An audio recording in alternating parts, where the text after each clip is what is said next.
does hell exist, and who is it reserved for? Also, how do the sins of Adam and Eve play a role in that? Is reincarnation judgment to work out sins from our lives? Boy, that's a few questions there, brother Brent. But That's Brett. He's so sharp. He's trying to sneak in 3 or 4 in one. That way to yeah, go, he Brett. is. He's been doing his 45 days. Yeah.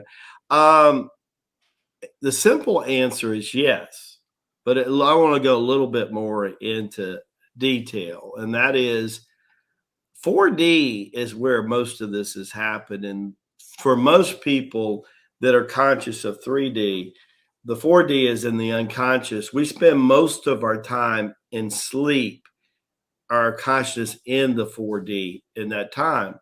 And we're working out things all the time. Most people, when they go through separation and they pass on, they have what we call in Tibet, we actually have a book called The 49 Days of Death.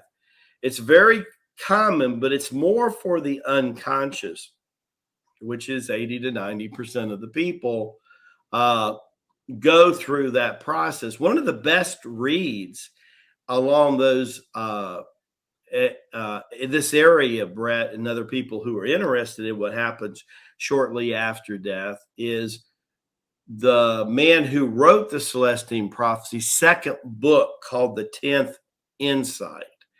And he brings up something that a very famous psychiatrist, psychologist by the name of Dick Stupkin in the 1970s and 80s were putting people through hypnosis. And he realized they were starting to remember things before their birth. And then he started realizing they were going through death processes. And little did he know that over the next 15 to 20 years, he would document 5,000 cases. I think that's pretty significant, right? To basically prove that people had lived more than one single life. And a lot of these lives were just, they were just ordinary people, right? And it was very fascinating. But the two things, actually, the three things that show up, if you were to read any good Tibetan reading on the 49 Days of Death, and then you read a little bit about Dick Stupkin, and you read James Redfield's 10th Insight, there's a common denominator what happens. And what it proves, how strong your belief and how the law of attraction works, even when you're consciously not implementing it, right? It's like Ford said that created Ford cars. Whether you believe you can, you believe you can't, you're still right, right? So here's the key.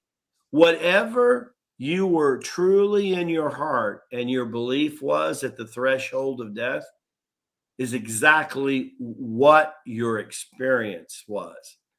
So if you felt like you needed to face hell, or let's say you were scared of hell, remember, people give a lot more power to things like emotions of worry and emotions of fear than when they're first turning around and becoming a positive person that they might give to, let's say, love and joy. When you can give as much emotion to love, joy, prosperity as you can give to the fear, then you're going to turn your life around so fast. So, yes, reincarnation became something. Now, we want to get into this one day, and I think this warrants a definite Patriot and Lama episode down the road, Jimmy.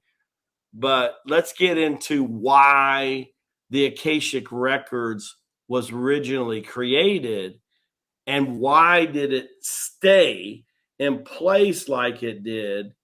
And is that something that God did, or is it something that God allowed?